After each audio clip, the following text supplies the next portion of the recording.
सिर्फ 20 रुपए के मैदे के पैकेट से आज मैं बनाने वाली हूँ बहुत ही टेस्टी और बिल्कुल ही यूनिक सा नाश्ता जो आप महीनों भर आराम से इसे चला सकते हैं और खाने में बहुत ही चटपटा और बहुत ही स्वादिष्ट लगता है। तो चलिए शुरू करते हैं बहुत ही टेस्टी और बिल्कुल ही यूनिक तरीके से टेस्टी वाले नाश्ते की रेसिपी। जिस और इस तरीके की नाश्ते की रेसिपी मैंने और अपने चैनल में डाल रखी है, अगर नहीं देखी है तो जाके प्लीज देख सकते हैं। और अगर मेरे बताने का तरीका पसंद आता है तो एक लाइक अभी ही कर दे और मेरे चैनल को सब्सक्राइब भी कर ले। तो सबसे पहले आपको लेना है मैदा और मैदे में डालना है हल्का सा नमक। ये देखिए 20 रुपए के मैदे थे मेरे पास आधा किलो और उसमें मैंने नमक डाला है और गर्मा गर्म आपको तेल डालना है। गर्मा गर्म तेल डालेंगे तो एक ये फायदा होगा कि नाश्ता हमारा बहुत ही क्रिस्पी बनेगा और बहुत ही कम तेल सोखेंगे भी। तो गर्मा गर्म तेल थे तो मैंने ये चम्मच का सहारा लिया है और चम्मच से बहुत ही अच्छी तरह से मैंने चारों ओर मिक्स कर दिया है। ये देखिए अगर छूने में बन रहा है तो आप हाथ से भी कर सकते हैं, लेकिन थोड़े गर्म है इसलिए मैंने थोड़ा सा अभी वेट कर रही हूँ और उससे पहले मैं अच्छी तरह से पहले मिक्स कर देती हूँ। थोड़ा-सा ठंडा हो चुका है आटा में जाने के बाद तो मैं इसे अच्छी तरह से मसल-मसल के मिला लूँगी और अच्छी तरह से आपको मोइन कर लेना है। ये देखिए मुट्ठी बंधने चाहिए, ज़्यादा भी इसमें मोइन नहीं करना है, बस हिसाब से करना है। ये देखिए मुट्ठी बंध रहे मतलब हमारे मोइन परफेक्ट हो चुके हैं इस मैदे के लिए। अब चलिए आगे की तैयारी कर लेते हैं। तो इस आटे को कैसे लगाना है, तो हल्का-सा आपको गर्म पानी लेना है और गर्म पानी में इसे अच्छी तरह से आपको बिल्कुल ही टाइट डो के रूप में गूँथना है। जितना टाइट रहेगा उतना ही ये ज़्यादा क्रिस्पी बनेगा। बस एक बात का आपको ध्यान रखना है। और ये देखिए आटे हमारे अच्छी तरह से तैयार हो चुके हैं। अब आटे तैयार होने के बाद आपको क्या करना है, इसे आपको ढक कर के 20 मिनट लगभग छोड़ देने हैं। उसके बाद चलिए आगे की तैयारी कर लेते हैं। तो इसमें मैंने डाला है ये गुड़। ये देखिए थोड़े से पिघले हुए हैं मेरे गुड़ और उसमें मैंने डाल दिया है इमली के, ये देखिए कुछ बीज है अच्छी तरह से मैंने भिगो दिए थे, मैंने उसका इस्तेमाल कर लिया है। अगर आपके पास इमली की चटनी है या इमली और सौंठ की चटनी है तो इस को आप पूरी तरह हटा सकते हैं, इसकी आपको ज़रूरत नहीं पड़ेगी। लेकिन मेरे पास इमली की चटनी नहीं थी तो ये बहुत ही ज़रूरी ऑप्शन था और मैंने इसमें गैस में अच्छी तरह से पकाया है और गैस में पका के अच्छी तरह से मैं इस चटनी को तैयार कर लूँगी। इसमें आपको ज़्यादा टाइम नहीं लगेगा, 3 से 4 मिनट में ही आपकी चटनी बन के तैयार हो जाएगी। उसमें मैंने थोड़ा-सा लाल मिर्च डाल दिया है, अगर आपको पसंद है तो डाल सकते हैं, और थोड़ा-सा मैंने जीरा पाउडर डाल दिया है और थोड़ा-सा मैंने काली मिर्च का पाउडर, और अच्छी तरह से इमली जैसे-जैसे घुलेंगे ना, तुरंत ये बन के तैयार हो जाएँगे। अगर आपने इमली लास्ट में पहले फूलने नहीं दिए हैं, तो आप गरमा-गरम पानी में तुरंत डाल दें, बहुत ही जल्दी ये फूल के तैयार हो जाएगी। अब चलिए मसाले निकाल लेते हैं इस रेसिपी को टेस्टी बनाने के लिए। तो ये देखिए मैं चम्मच का इस्तेमाल कर रही हूँ, मैंने छोटे चम्मच का इस्तेमाल किया है और मैंने लगभग 8 चम्मच लिए हैं इसमें धनिया। लेकिन आपको अगर आधा किलो का बनाना है तो 2 चम्मच ले सकते हैं, बस यही क्वांटिटी रहेगी। लेकिन मैंने एक ही बार में पूरा मसाला बनाया है क्योंकि मुझे और भी ये ज़्यादा मात्रा में बनानी थी, इसलिए मैं मसाले को एक ही बार तैयार कर ले रही हूँ। आप चाहे तो इस मसाले को आप भी इस तरह तैयार कर सकते हैं। अब चलिए मैं वो तरीका बताती हूँ कितना लेना है। तो 8 चम्मच धनिया लेना है और 8 चम्मच मैंने लिया सौंफ और 8 चम्मच लिया है मैंने जीरा, और अगर आधा किलो बना रहे हैं तो सबको 2-2 चम्मच लेना है आपको। ये देखिए तीनों मसाले को 2-2 चम्मच ले लेना है। एक बात का आपको ध्यान रखना है, 1 किलो बनाना है तो आपको 4 चम्मच लेना है और तीनों मसालों को अच्छी तरह से आपको भून लेना है। वही मात्रा रहेगी, आधा किलो में आपको 2 चम्मच लगेंगे। 2 चम्मच धनिया, 2 चम्मच जीरा, 2 चम्मच सौंफ, बस ये बात का आपको ध्यान रखना है। मैं एक ही बार में पूरे मसाले मिला रही हूँ इसीलिए।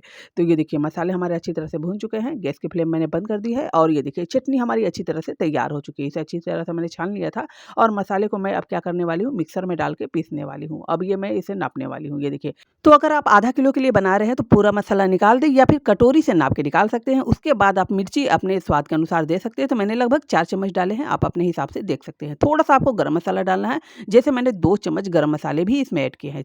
अगर आप आधा किलो मैदा का बना रहे हैं तो आधा चम्मच आपको गरम मसाले लेना है और सभी मसाले को निकालने के बाद अब चलिए मैं इसमें और भी टेस्ट बढ़ाने वाली हूँ। तो मैंने इसमें डाला है 4 चम्मच चीनी।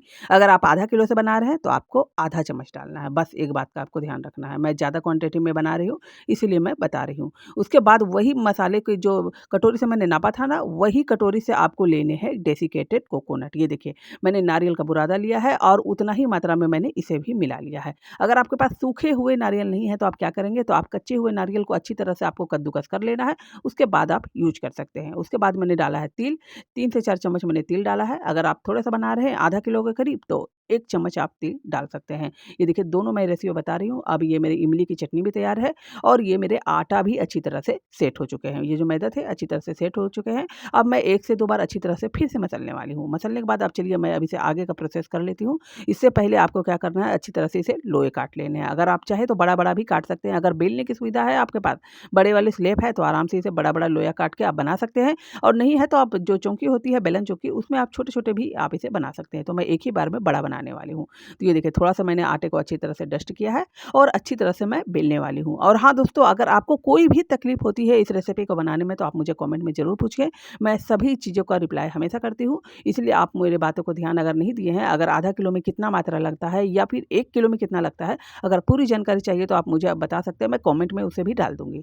और ये देखिए अच्छी तरह से मैंने इसे सेट कर लिया है और बहुत ही बड़े आकार में मैंने ये रोटी को तैयार कर लिया है। उसके बाद आपको क्या करना है, इसे और भी टेस्टी बनाने के लिए मैं इमली के चटनी का इस्तेमाल कर रही हूँ, ताकि ये अच्छा-सा खट्टा-मीठा फ्लेवर आए इस रेसिपी में।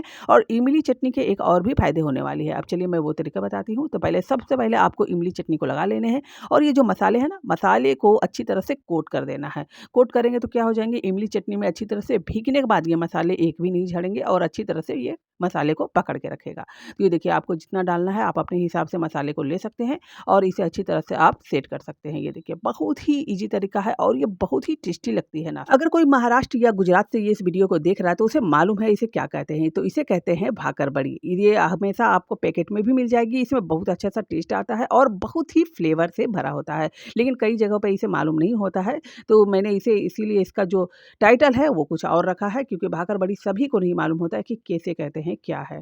तो ये देखिए अच्छी तरह से आपको रोल कर लेना है। थोड़ा टाइटली रोल करेंगे तो अच्छी तरह से ये बन जाएँगे और ये देखिए बहुत अच्छी तरह से मैंने रोल कर दिया है। अब क्या करना है, अच्छी तरह से थोड़ी-सी आपको सेट कर लेने हैं। अब चलिए आगे की तरीके मैं बताने वाली हूँ, अब मैं कैसे यूज़ करने वाली हूँ। इससे पहले मैंने गरम-गरम कढ़ाई में तेल चढ़ा दिया है और तेल हमारे अच्छी तरह से गर्म हो रहे हैं। फिर आपको आधा-आधा इंच में आपको जैसे भी चाहना है आप उसे काट सकते हैं। तो साइड के कॉर्नर थोड़ी-सी आपको कट्स करने हैं, उसके बाद आपको छोटे-छोटे टुकड़े में कट्स कर लेना है। बहुत ही टेस्टी लगती है और ये आप महीनों भर आप इसे आप आराम से रख सकते हैं या फिर सफ़र वगैरह में कहीं जा रहे हैं तो आप इसे लेके भी जा सकते हैं। बहुत ही टेस्टी लगती है। और हाँ दोस्तों, अगर बताने का तरीका आपको अच्छा लगता है तो मेरे चैनल को प्लीज़ लाइक और सब्सक्राइब ज़रूर कर लीजिए और मैं इसे और शॉर्ट रेसिपी भी बना के डाल दूँगी। अगर आपको कभी भी बनाना हो और इतना लंबा वीडियो देखने की फुर्सत नहीं है तो शॉर्ट रेसिपी में मेरे जाके देख सकते हैं और तुरंत सीख सकते हैं। और ये देखिए बहुत ही अच्छी तरह से अगर आप चाहें तो प्रेस करके भी रख सकते हैं। ये देखिए मैंने थोड़ा-सा दबा-दबा के सेट कर लिया है और नहीं करना चाहते तो इसी तरह भी आप इसे छान सकते हैं। थोड़ा-सा सेट कर ले, उसके बाद आराम से आप छान सकते हैं। तो मैंने थोड़ा-सा इसे दबा के एक बैच में मैं सेट करने वाली हूँ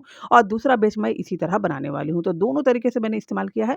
आपको जो भी तरीका आराम लगता है वो आप आराम से बना सकते हैं। तो ये देखिए गैस की फ्लेम मेरी हाई थी और मेरे तेल भी अच्छी तरह से गर्म हो चुके हैं। उसके बाद मैं इसमें डालने वाली हूँ और डालने के बाद क्या करना है, 1 से 2 मिनट इसी तरह आपको रखना है। उसके बाद गैस की फ्लेम लो कर देनी है और इसे अच्छी तरह से आपको घुमा-फिरा के उलट-पुलट के चारों ओर सेंक लेना, ताकि ये अच्छी तरह से कच्चे ना रहे और बहुत ही क्रिस्पी बन के ये भाकर बड़ी की रेसिपी आपकी तैयार हो जाए। ये देखिए दूसरा बैच है, मैंने इसे कुछ भी नहीं किया है, इसे अच्छी तरह से प्रेस भी नहीं किया है, बस इसी तरह मैं डायरेक्ट तलने वाली हूँ। तो ये पहला बैच मेरा निकल गया है। अब चलिए अब दूसरे वाले बैच को भी मैं इसी तरह तल के तैयार कर लूँगी। तो आई होप ये टेस्टी वाले नाश्ते आपको काफ़ी पसंद आए होंगे। तो मिलते हैं फिर से एक नेक्स्ट रेसिपी में, तब तक के